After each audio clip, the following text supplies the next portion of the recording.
Hello everyone, welcome to JS Gigs and my name is Deepak. Here in this tutorial, I'm going to be talking about the remaining stuff of Cypress Cloud, and also I'm going to be talking about how to run the end-to-end test cases and what we really need to do for the remaining test cases. So in this particular tutorial, we are going to be covering first is the Cypress Cloud, the remaining topic of Cypress Cloud, such as taking screenshots and stuff. Secondly, we are also going to be creating the end-to-end script wherein we would as the landing page of our application, as you can see over here. Some say, for example, let's say if you remove it, then everything else appears over here. Let's say if you put a number, then a corresponding record appears here on the row on this grid, right? And it has three tabs, right? So what we're going to do is like we are going to be covering the view students at this moment, and after that we are also going to be seeing how to input the text over here. And you will also notice how many records pops up after you select a record over there, right? So all of this application is also mocked. That's number one. Number two, in our test cases also, it is also going to remain mocked and we are going to be running with it, right? So without further ado, let me start rolling by again taking you back to the Cypress Cloud, right? So I think we have already covered like as to how do we write the test cases in Cypress Cloud and how do we record them, and at the same time what is the difference between a record ID and a project ID, and basis the record ID and a project ID it integrates with your Cypress Cloud and on things get reported. Okay, so if you click here, you come here on the main branch, right? And then we had run all of these test cases in the last command itself. Now what am I gonna do is like I'm just gonna be putting a screenshot over here. So let's say in my do-end login. So what I would do is like let's say here once you reach here I need a screenshot, right? And similarly I need a screenshot here the second test case as well, and same goes with the third one. So let me do it this way, in here, and there you go, right? So now I'm going to be seeing like how these screenshots gets reported in the Cypress Cloud, and we will try to see that how it really works. In order to make this work, what I'm going to do is like the I'm just going to be committing this particular change, and let's see how it works in the Cypress Cloud. But before that, I believe that I had also actually deleted the Cypress key, the record key to be precise. So let me just delete it once again. Yes, remove, and I'll generate another one. Let me copy this. I'm going to be putting that in the secrets. Let me go to my GitHub account. I'll go to that respective directory and then settings. Here are the settings. I'm going to be putting that in the secrets and variables and putting that in the action. Let me put this here. I press record key, add secret, and we are done. And now let me take you back to the code editor. Now I'm going to be committing this change.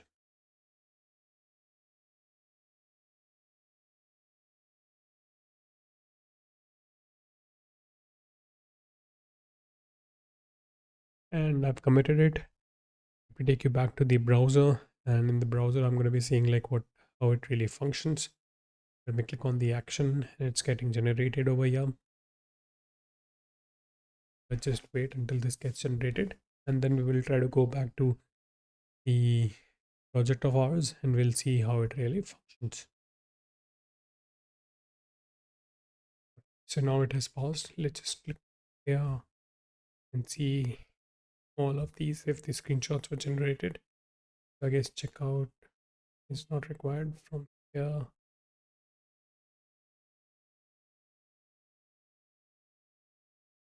So now you can see that the screenshot was generated, and let's see in the cloud.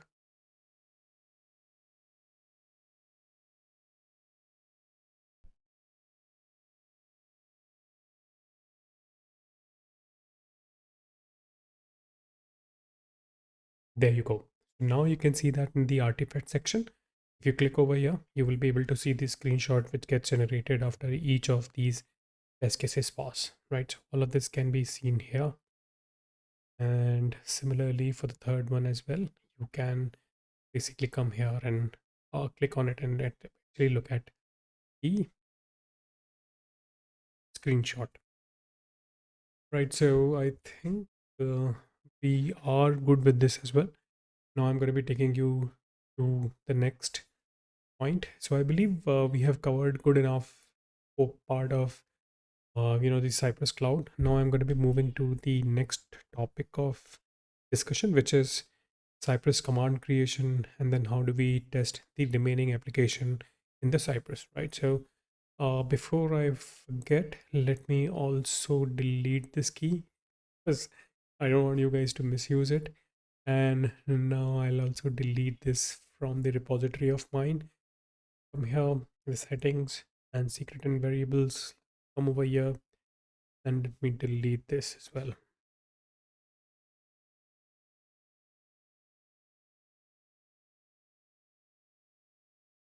There you go.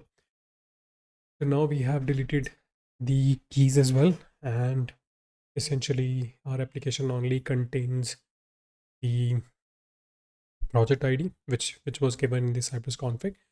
And I think I can remove this as well. And now I'm going to be taking you to the application, and there the application, I'll just refresh it.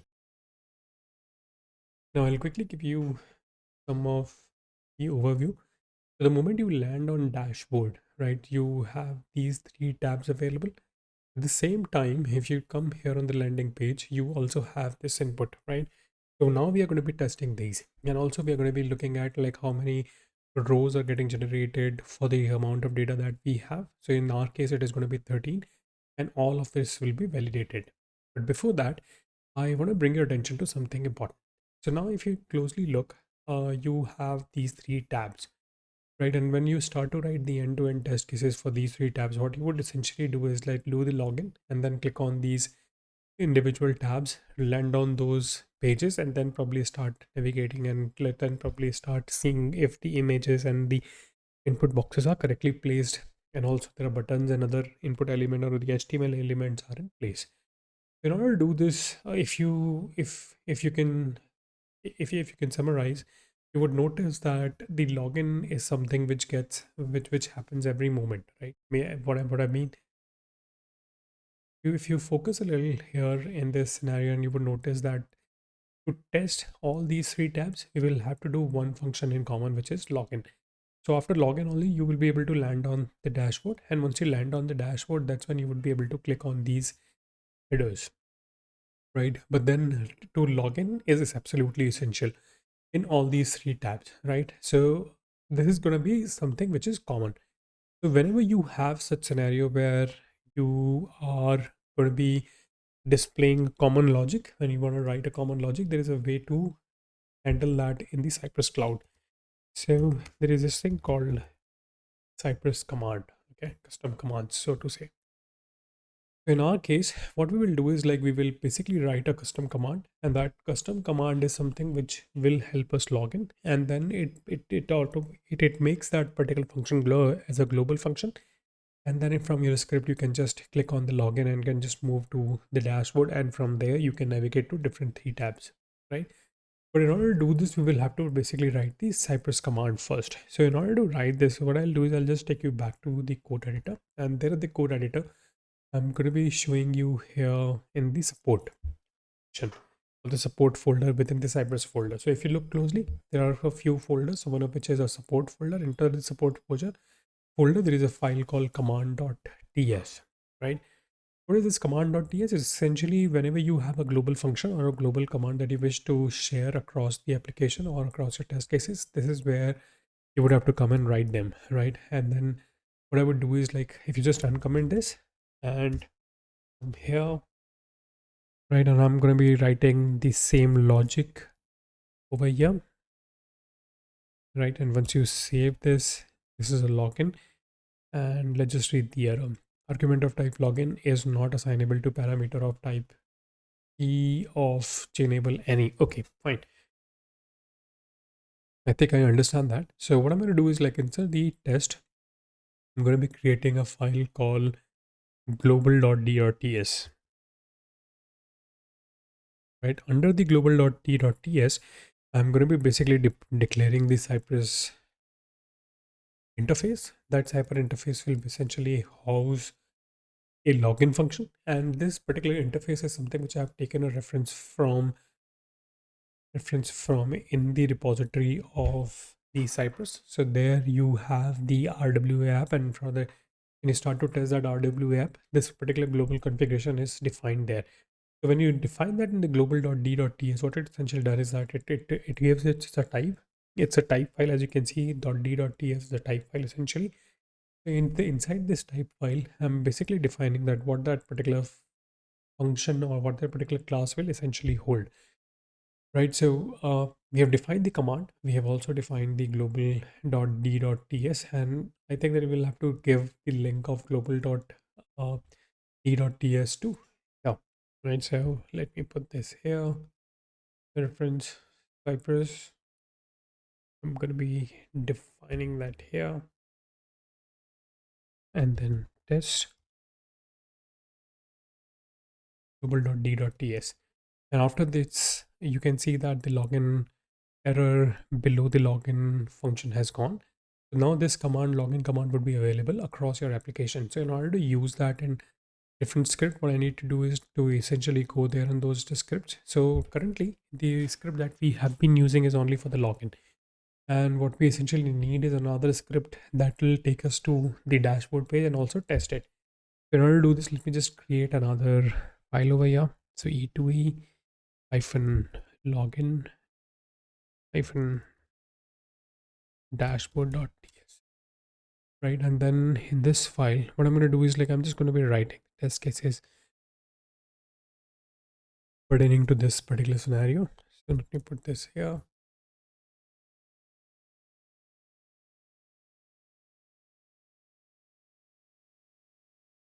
All right.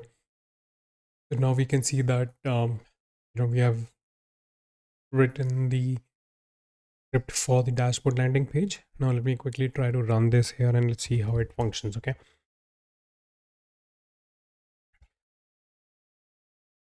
To run the command, to run the test cases, the command is Cypress open, and then it opens up here the E2E. Let me select this, open this bit here, and also let me share the entire desktop of mine so that you can see all the browser windows. Right, so now here we have the E2E test cases. So please remember that getting started in advanced example is something which I have copied back. It is essentially to show you the capabilities of these two sample folders and how you can take help from these two sample folders to write your own test cases. Okay, so this bit is done here, and why can't I see the other test case? Okay, let me close this.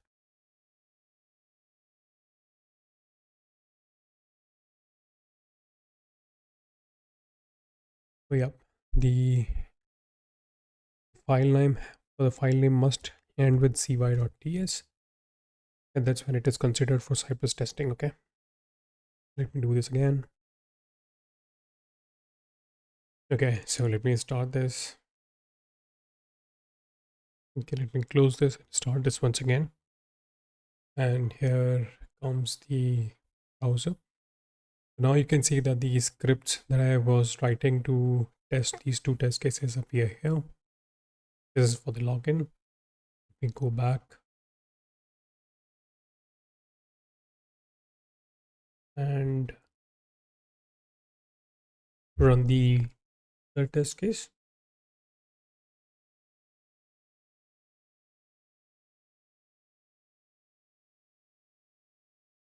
Now we are at the dashboard, and all these three assertions have passed. So basically, we have moved significantly in this chapter, right? So basically, we are able to see that it is able to see whether the tabs are available or not. Something that you can see on your screen, all these three. And also it is able to see if the student name is available or not. I think we can see that it does all of these activities in the background. And then again here, and I think we are sorted. Now we can see that we have run all these test cases for the dashboard.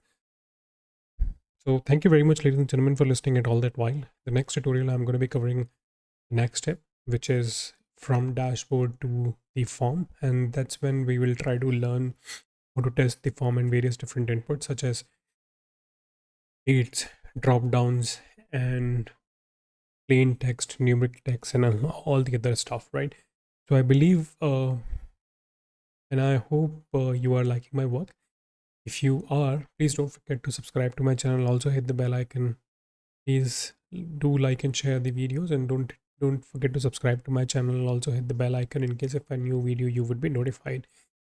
So thank you once again, ladies and gentlemen, for listening in, and I'm going to be seeing you in the next one.